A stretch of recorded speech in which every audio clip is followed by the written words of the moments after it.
आज मैं डिफरेंशिएशन आपको बताने वाला हूँ। तो डिफरेंशिएशन कैसे आया, उसका एकदम बेसिक फार्मूला क्या था, ठीक है। तो एक्सप्लेन करते हैं।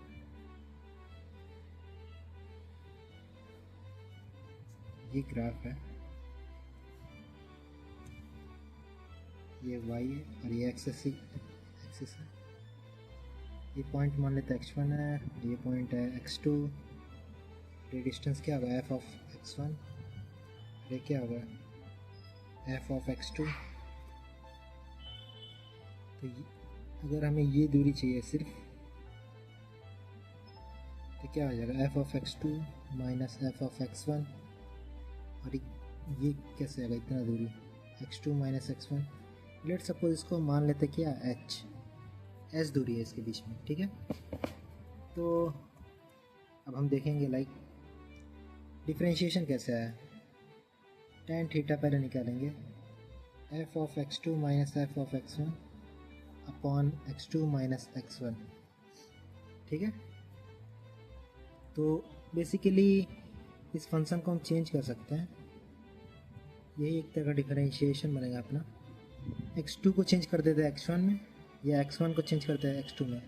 तो हम लोग x2 को चेंज कर रहे हैं x1 में using this relation x2 minus x1 equals to h।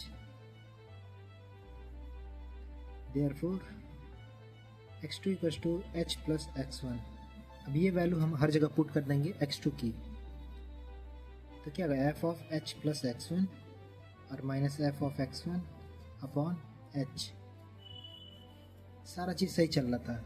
अब हम आएंगे ग्राफ के ऊपर। हम देख रहे हैं यहाँ पे लिमिट अगर लगाते हैं, यहाँ पे लिमिट बेसिकली किसी भी चीज़ को जिससे टेंड कराते हैं उसको अप्रोच करता है। एग्जैक्ट वो वैल्यू नहीं होती है, बस अप्रोच करता है। फॉर एग्जांपल मैं समझाता हूँ कि एक पैराडॉक्स है कि यहाँ से यहाँ तक एक इंसान को जाना है, यहाँ से इस दूरी तक जाना है। तो लेकिन कंडीशन है, वो जब भी कूदेगा तो जो डिस्टेंस है टोटल उसका हाफ होते जाएगा। तो पहले जब कूदा तो l/2 हो जाएगा, लेकिन अब इस दूरी का हाफ हो जाएगा। इसका कूदेगा अब हाफ, अब फिर कूदेगा तो इसका हाफ, इसका हाफ। तो ये कभी भी इसको पहुंच नहीं पाएगा, इस जगह पहुंच नहीं पाएगा कभी भी। तो इसी को हम लिमिट कहते हैं एक तरह से। ये अप्रोच करता है बस, एग्जैक्ट वैल्यू नहीं होती है। तो हम क्या करेंगे, इसको h को टेंड कर देंगे 0 पे। एकदम छोटा पॉइंट आएगा, एक पॉइंट, तो वो एक तरह का स्लोप मिल जाएगा उस पॉइंट पे। और किसी पॉइंट पे अगर हम इसकी वैल्यू फाइंड कर देते हैं इस स्लोप की, तो यही टेंजेंट होता है और यही स्लोप होता है, रेट ऑफ चेंज होता है। यही होता है अपना क्या, डिफरेंशिएशन। तो क्या करते हैं, लिमिट लगा देते हैं। h क्या कर रहा है, टेंड कर रहा है 0 को। f of h plus x1 minus f of x1 upon h।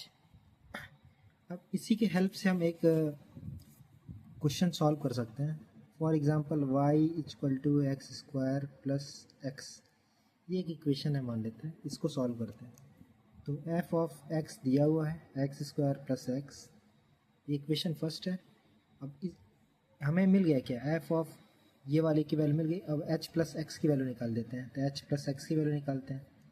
तो क्या होता है, फंक्शन में जो वैल्यू पड़ती है वो एग्जैक्ट इस वैल्यू के अंदर वो चेंज होते जाती है। जैसे h इसकी स्क्वायर हो जाएगी, और ये जो h plus x whole square क्या आता है, a square plus b square plus 2ab, ठीक है, प्लस h प्लस एक्स, ठीक है। तो बस ये वैल्यू उठा करके हमें पुट कर देना आप जस्ट फार्मूले के अंदर। तो कैसे हो जाएगा, पुट करते हैं फार्मूले के अंदर। तो क्या है, लिमिट h टेंडिंग टू 0 और h square plus x square plus 2hx plus x minus f of x1। F of x1 की वैल्यू क्या थी, x square plus 1, x square plus x upon h। अब इसको सॉल्व करेंगे हम। Limit h tending to 0, h square plus x square plus 2hx plus h plus x minus x square minus x upon h। ये cancel out हो गया, ये भी cut गया। क्या क्या बचा, एच स्क्वायर 2hx और h कॉमन ले लेते हैं इसमें से। क्या बचेगा, h plus 2x plus 1 upon h, cancel हो गया। अब एच को क्या करेंगे, टेंडिंग टू जीरो कर देंगे, और एच टेंड अगर जीरो करता है एकदम बहुत छोटी वैल्यू आएगी तो एक तरह की वो ज़ीरो ही हो जाएगी। तो बस 2x प्लस 1, तो क्या हो जाएगा 2x प्लस 1, ये क्या होता है differentiation of x square plus x, जो हम फॉर्मूले से लगाते हैं d y by d x से। एक्स स्क्वायर प्लस एक्स का अगर डिफ्रेंशिएशन करेंगे तो ये आएगा like 2x plus x, 2x plus 1, और ये एग्जैक्ट इक्वल है इसके। ओके।